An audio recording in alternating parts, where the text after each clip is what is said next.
Assalamualaikum warahmatullahi wabarakatuh. Sobat RH sekalian, jumpa lagi kita di channel yang keren ini. Keren Cadas. Ya Sobat RH sekalian, ini ada tulisan menarik ya dari seorang teman sangat dekat, Anies Baswedan. Sudah mengenal Anies selama puluhan tahun. Berasal dari kampus UGM. Dan dia menulis mungkin dengan rasa yang berkecamuk. Tapi dia menulis hal yang sangat optimistik tentang Anies Baswedan. Ini ditulis oleh Awalil Rizki. Jadi Awalil Rizki ini bisa dibilang senior Anies di UGM, sama-sama HMI, yang MPO ya. Saya sudah sering mendengar namanya dan beruntung mengenal dekat ketika prosesi Pilpres, karena beliaulah yang ya banyak menjadi kiblat para relawan. Karena salah satunya adalah keseniorannya, tentu dengan juga hubungan dekatnya dengan Anies Baswedan ya, termasuk orang yang sering dimintai pendapat oleh Anies. Tidak selalu berada di lingkaran dekat, tidak selalu terlihat di lingkaran dekat, tetapi cukup dekat ya. Dan dia menulis soal yang terkait dengan Anies tidak akan habis. Itu yang ditulis oleh Awalil Rizki. Kita bacakan ya apa yang dia tuliskan tentang Anies Rashid Baswedan alias ABW ini. Oke, Anies tidak akan habis. Saya membacakannya seperti membaca puisi ya, biar lebih lebih syahdu. Anies Rashid Baswedan dianggap banyak pihak akan habis karir politiknya seiring dengan kekalahan dalam pemilihan presiden 2024.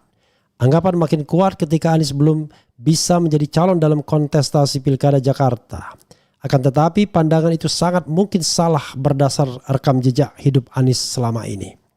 Bagaimanapun, Anies menjelma menjadi salah satu figur sentral dalam dinamika politik Indonesia selama beberapa tahun terakhir. Ketika Anies diberhentikan sebagai menteri oleh Jokowi, yang konon karena alasan tidak mau tersaingi dalam kontestasi Pilpres 2019, karir politiknya justru menanjak. Secara tidak terduga, karena pendaftaran Pilkada Jakarta hanya berjarak sekitar 2 bulan dari purna tugas sebagai menteri, tidak ada nama Anies dalam berbagai survei yang telah dilakukan saat itu, serta belum menjadi wacana pilihan oleh partai politik. Ternyata Anies dicalonkan dan kemudian memenangkan kontestasi sebagai gubernur Jakarta. Ya. Hal serupa terulang lagi, Anies yang tidak lagi menjabat sebagai gubernur Jakarta, karir politiknya di perakiran banyak pihak akan redup.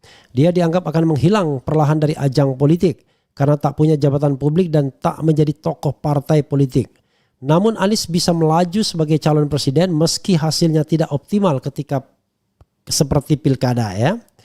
Karir politik Anies memang bisa dikatakan diwarnai berbagai kejadian yang terbilang dramatis. Belakangan terkait dengan Pilkada Jakarta, ketika peluangnya mengikuti kontestasi begitu cepat berubah, tak seperti sebelumnya survei kali ini mengunggulkan dia, namun tidak memperoleh dukungan partai politik. Anies sempat memperoleh dukungan kuat dari 3 partai yang mengusungnya dalam Pilpres, namun dukungan tersebut berubah ketika semuanya bergabung dalam koalisi Kim Plus. Peluang Anies pun nyaris nol berdasar aturan sebelum keputusan Mahkamah Konstitusi MK. Keputusan MK yang nyaris dianulir oleh DPR pun tetap dipakai dalam Pilkada 2024. Setelah melalui dinamika tekanan gerakan masyarakat sipil, gerakan tersebut tidak terkait langsung dengan Anies dan para pendukungnya. Peluang Anies untuk mengikuti kontestasi pun terbuka kembali. Suasana seolah Anies akan dicalonkan oleh PDIP pun mengemuka di berbagai media dan media sosial. Namun ternyata PDIP mengajukan calonnya sendiri. Hingga tulisan ini ditulis Rabu siang 28 Agustus, peluang Anies diajukan sebagai calon kembali nyaris ke titik nol. Kecuali terjadi perubahan pada koalisi Kim Plus. Seandainya hingga besok malam ternyata Anies memang tidak dicalonkan, apakah karir politiknya akan habis? Pandangan ini terlampau dini dan tidak cukup mengetahui rekam jejak Anies dalam politik. Bahkan sejarah hidupnya sejak masa sekolah dan kuliah, kiprahnya sebagai profesional dan saat dia menjalankan amanah jabatan publik. Kebetulan penulis kenal dan bergaul selama 35 tahun dengan Anies. Anies adalah adik angkatan ketika menjadi mahasiswa Fakultas Ekonomi UGM. Mengenalnya sejak tahun pertama dia kuliah dan berinteraksi sebagai sesama aktivis, saya yang jauh lebih senior dan telah menjadi tokoh kala itu sudah merasakan aura yang orang hebat pada dirinya. Selama berinteraksi saat dia mahasiswa, saya melihat banyak kelebihan pada dirinya. Anies memiliki kemampuan bertutur kata yang santun dan efektif, cepat memahami pandangan orang lain ataupun ide yang tengah diperbincangkan, selalu memiliki ide besar yang bisa diutarakannya dengan baik. Saya menjadi saksi bahwa apa yang diutarakan di depan publik atau orang banyak bersesuaian yang dikatakan di lingkungan terbatas atau kehidupan sehari-harinya. Ketika dia tidak menyukai seseorang pun akan dikatakan secara hati-hati di lingkungan pribadinya. Apalagi di ruang publik, hal demikian sudah jadi bawaan pribadi sejak puluhan tahun lampau. Banyak orang kemudian melihat dan menjadi saksi kemampuan Anies dalam bertindak, termasuk ketika mengemban amanah jabatan publik. Kemampuan besar dalam berkonsep diimbangi dengan kemampuan administratifnya, yang kemudian diikuti dengan kapasitas kepemimpinan bertindak. Aspek lain yang nyaris tak terbantahkan adalah aura keramahan kepada tiap orang yang bertemu dengannya. Tidak hanya pada kawan atau bawahan, melainkan juga kepada lawan. Anies adalah figur yang humble, hangat dan membuat nyaman orang yang berinteraksi. Terlalu dini jika mengatakan karir politiknya akan habis. Kondisi saat ini menurut penulis hanya ujian bagi Anies.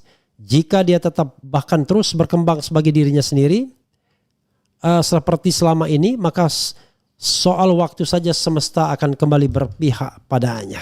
Banyak hal yang dapat terjadi dalam dinamika politik dan kehidupan berbangsa dan bernegara waktu mendatang.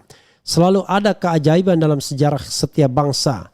Penulis masih memiliki keyakinan Anies adalah salah satu faktor penting kehidupan Indonesia saat ini dan waktu mendatang. Tentu saja penulis lain menjadi pendukung Anies bukan karena kenal secara pribadi, melainkan harapan besar atas figur hebat sepertinya bisa membawa perubahan besar negeri. Bukan Anies yang akan habis jika tidak diberi kesempatan, tetapi rakyat yang berisiko kehilangan kesempatan untuk menjadi maju, makmur dan berkeadilan. Ya, itu tulisan dari Awalil Rizki ya. Walaupun tulisan terkesan dibuat tergesa-gesa sehingga titik komanya sedikit kedodoran, tetapi itulah ungkapan hati yang kesaksian ya, tidak hanya ungkapannya, kesaksian yang tidak bisa dipungkiri dari orang yang mengenal Anies selama kurang lebih 35 tahun.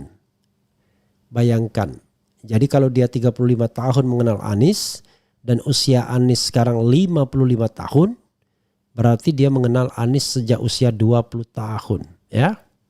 Jadi sobat era sekalian, itu sama dengan tulisan yang pernah saya buat ya pada tahun 2016 ketika tidak ada satupun yang mencalonkan Anies. Judulnya Semua Karena Ahok ya. Jadi pada waktu itu saya menganggap Ahok adalah calon yang baik ya. 6 bait atau paragraf terakhir dari tulisan saya Semua Karena Ahok itu begini. Mau dimulai dengan subheading siapa itu? Ya, kalau harus menyebut nama, saya cenderung kepada sosok semacam Anies Baswedan, mantan Menteri Pendidikan dan Kebudayaan. Nama Anies memang tidak pernah disebut sebagai calon gubernur DKI karena tak banyak yang menyangka ia bakal terjungkal dari singgasana Mendikbud. Padahal seperti dilansir Detikcom beberapa kali, Anies termasuk menteri yang disukai dengan tingkat kepuasan masyarakat hanya di bawah Menteri Susi Pujiastuti.